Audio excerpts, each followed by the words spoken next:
உலக மக்களின் மாமன் திருத்தமிழ் வாழ்க வாழ்க திருத்தமிழ் சக வணக்கம். நான் தமிழ் சார். அதாவது ஒருத்தர் ஒரு கமெண்ட் போட்டிருந்தாரு, நீங்கள் சொல்வது, நீங்கள் செய்வது, நீங்கள் பேசுவது அனைத்தும் மனநலம் பாதிக்கப்பட்டவரை போன்றுதான் இருக்கிறது. எப்பயாவது தான் அபூர்வமாக கமெண்ட் வரும். அதே நேரத்தில் சிலது பாராட்டி வரும், அதுக்கு தேங்க்ஸ் சொல்லிக்கலாம், லைக் போட்டுக்கலாம். சில இது இதை மாதிரி வரும். நான் ஏற்கனவே பல தடவை பதில் சொல்லியிருக்கேன். இந்த உலகத்தில் நிறைய வரலாறுகள் இருக்குது. நிறைய பேர், ஒரு விஞ்ஞானி இப்போ உலகம் உருண்டுன்னு சொன்னார், அவர் ரொம்ப கஷ்டப்பட்டார். கலிலியும் கஷ்டப்பட்டார், டெஸ்லா கஷ்டப்பட்டார். ஏன் கணக்கு பிள்ளை ராமராஜன் கூட அந்த கணக்கை வச்சுட்டு கஷ்டப்பட்டார். அப்போ இந்த மாதிரி எல்லாம் மக்கள் நினைக்கிறது சாதாரண ஒரு விஷயம்தான். இறை தூதர் கூட இதை மாதிரி பாதிக்கப்பட்டார். கடைசியாக இறைவனை நிலைநாட்டுறதுக்கு உருவம் இல்லாத இறைவனா, அது எப்படி அப்படின்னு. ஸோ இது எப்படின்னா, நம்ம ஒரு இறைவன்கிட்ட பேசுகிறோம், கேட்குறோம், மனக்குறைகளை சொல்கிறோம். இதெல்லாம் நார்மல். நான் இறைவன்கிட்ட துவா கேட்டேன் அப்படின்னு சொல்லும் பொழுது, அதே நேரத்தில் இறைவன் எனக்கு பேசுகிறான், பதில் கொடுக்குறான் அப்படின்னு சொன்னால் அது யாரும் ஒத்துக்க மாட்டாங்க, நம்ப மாட்டாங்க.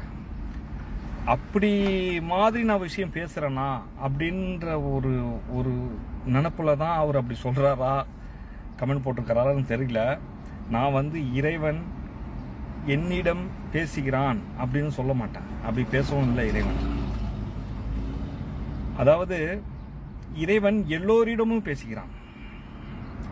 அது எப்படின்னா, உங்கள் உடம்புல உள்ள உங்களை மீறிய சக்தி, இயற்கை, இதயம் துடைக்கிறது எல்லாமே ஒரு இயற்கையாக நடக்கக்கூடிய விஷயங்கள்லேருந்து இந்த பூமியில் பார்க்கக்கூடிய இயற்கையான விஷயங்கள் தொடர்ந்து வானத்தில் பார்க்குற அனைத்து இயற்கையான விஷயங்கள்லேருந்து அவன் எல்லோருக்கிட்டையும் பேசுகிறான்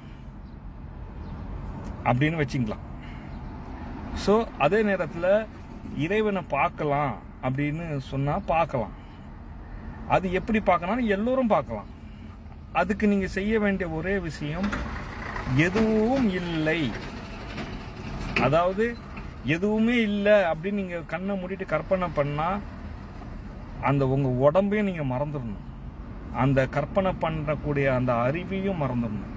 அப்படி எல்லாமே மறந்து, இதுவும் இல்லை, நானும் இல்லை அப்படின்னு நீங்கள் ஒரு விஷயத்தை நீங்கள் உணர்ந்தா அதுதான் இறைவன்.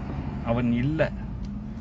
அப்போ இல்லைன்னு ஒரு விஷயம் இருந்ததுனால தான் அந்த உருவான சக்தி அதை அடக்குவதற்கு படைத்த ரெண்டு. இது தான் அடையாளம். இப்போ இது அடையாளமாக இருக்குன்னா காலகாலமாக இருக்குது. இதுக்கு அர்த்தம் யாருக்கும் தெரியாது. இது சிவலிங்கம் சொல்லலாம். அதே நேரத்தில் இறுதியாக அந்த காபாவை சுற்றிட்டு வராங்களே எல்லாரும், அது ரெண்டையும் இணைக்கலாம். ஏன்னா அதுதான் இல்லிருந்து வந்த இருக்கு. அந்த இருக்கு என்றால் அல், லா என்றால் இல்லை, அல் லா.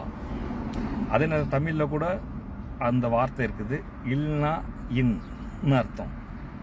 இல்லை அப்படின்னா தான் இல்லைன்னு அர்த்தம். சரிங்களா? இதை நீங்கள் புரிஞ்சுங்க. அப்புறம் மனநோய், அதையும் சொல்லிடுறேன். ஏன்னா மனநோயை பற்றி இது டாக்டருங்க இங்கே நீங்கள் கேட்டிருக்க மாட்டீங்க. நான் அதை உங்களுக்கு புரிய வைக்கிறதுக்கு ஒரு விஷயம் சொல்கிறேன். அப்படி யாராக்காவது எனக்கும் இந்த மனநோய் இருக்குது, ஏன்னா இந்த உலகத்தில் பார்த்தீங்கன்னா எல்லோருக்கும் ஏதோ ஒரு வகையான ஒரு மனநோய் இருக்கும். அதாவது மன கஷ்டம், அது நோயாக மாறுறது. அது எல்லோருக்கும் இது பயன்படும். அப்படி இந்த புரிஞ்சுக்கிட்டிங்கன்னா, அதாவது நம்ம உடம்புல ஒரு காயம் ஏற்பட்ட உடனே அதுக்கு நம்ம கண்ணுக்கு தெரியுது இந்த காயம், இதுதான் காயம்னு. அந்த காயத்தை ஆற வைக்கிறதுக்காக நம்ம மருந்து தடுவுறோம், அது சுத்தமாக வைக்கிறோம், எதுவுமே நோண்டாமல், அதில் எதுவும் திரும்ப மறுபடியும் அந்த காயத்தில் எதுவும் பட்டுடாமல் அப்படின்ற மாதிரி அந்த காயத்தை பாதுகாத்து அதை குணப்படுத்துகிறோம். அதே மாதிரி மனம் கண்ணுக்கு தெரியாத ஒரு விஷயம். அது மனம் இரண்டு மனம் மாறி மாறி அது ஒன்றுக்குள்ளே ஒன்று பேசிக்கிட்டே இருக்கும் நமக்குள்ளேயே. அந்த மனத்தில் ஒரு காயம் வந்துருச்சு. எல்லாருக்கும் காயம் வந்துகிட்டே இருக்கும். அது வந்து நார்மலான விஷயமா இருந்தா சின்ன காயமா தான் அது அப்படியே ஆறிடுற மாதிரி அது நம்மளே நமக்கு நாமே ஆத்திடுவோம். சில காயங்கள் ஆறாது. அது என்ன பண்ணுவோம்னா மறுபடி அந்த உடம்புல உள்ள புண்ணை எப்படி நம்ம நோண்டி நோண்டி பெருசா ஆக்குற மாதிரி அதை ஆற விடாம நம்ம இது பண்ற மாதிரி. ஆனா இதெல்லாம் கண்ணுக்கு தெரியுது. ஆனா அதனால நம்ம வந்து சமாளிச்சுக்குவோம். நமக்கு தெரியாமலே அந்த கண்ணுக்கு தெரியாத அந்த மனக்காயத்தை வந்து நம்ம பெருசாக்கிக்கிட்டே இருக்கோம். அதுதான் அது மனநோய். அப்ப இந்த மாதிரி நேரத்துல வந்து இந்த மனக்காயத்தை வந்து நம்ம ஓட்டணும். அது வண்டியா நினைச்சு நம்ம வண்டியா மாதிரி அதை டிரைவர் ஆகி அதை நம்மள ஓட்டக்கூடாது. அந்த மாதிரி விஷயங்களை வச்சுதான் அதை வந்து நம்ம குணப்படுத்தணும். அதுக்கு இதெல்லாம் உணர்வால கண்ணுக்கு தெரியாத ஒரு இந்த விஷயத்த வந்து மனசாவே வச்சே நம்ம அந்த 2 மனமும் வச்சு, அதான் 2 மனம் சொன்னல, அந்த மாதிரி தான் இந்த மனநோய் என்பது. சரிங்களா? அதனால நீங்களே முடிவு பண்ணுங்க எனக்கு என்ன பிரச்சனைன்னு. நான் என்ன சொல்ல வரேன், நான் வந்து இவ்வளோ நாளில் இந்த வீடியோ போட்டுட்டு நான் எவ்வளோ விஷயங்களை பார்த்து எதுக்கு நம்ம முக்கியமான விஷயம் ஏதோ ஒரு விஷயத்துக்காக நம்மளை பேச வைக்கிறாங்க, நம்ம சொல்கிறோம்.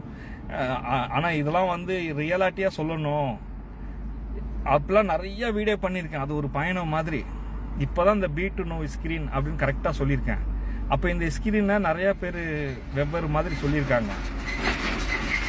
அப்போ இந்த ஸ்கிரீன் மூலமாக நான் என்ன உங்களுக்கு முக்கியமாக சொல்ல வரேன், அதாவது நீங்கள் உங்கள் மதங்களை உண்மைன்னு நம்புற மாதிரி மற்ற மதங்களும் உண்மைன்னு நம்புங்க. நீங்க மற்ற மதங்களை பொய்ன்னு நினைச்சா உங்க மதங்களும் பொய். இது வந்து சும்மா இப்ப இந்தியா நாட்டில் இருக்கிற முஸ்லீம் ஒரு மாதிரியா பேசுவான், ஏன்னா இந்துங்களாம் இருக்கிறதுனால அப்படி வெளிப்படையா பேச முடியாது எந்த விஷயமும் அப்படின்ற மாதிரி ஒரு விஷயம் இருக்குங்களே.